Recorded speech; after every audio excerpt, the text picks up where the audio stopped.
Сәлеметсіңдер ме, балалар? Бүгін біз 38-ші сабақпен танысамыз.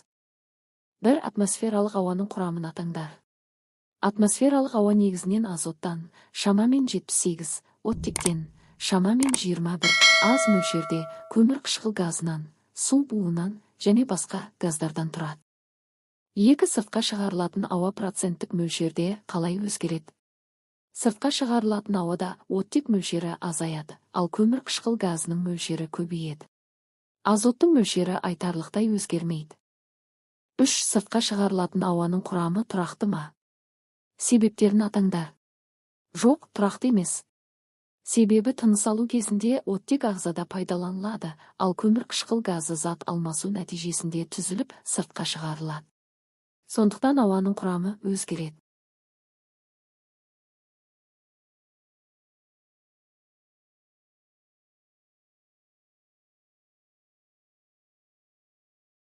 Осымен балалар, сабағымыз аяқталды. Келесі сабақты көру үшін менің каналыма тіркеліп, лайк басып пікір жазуды ұмытпа.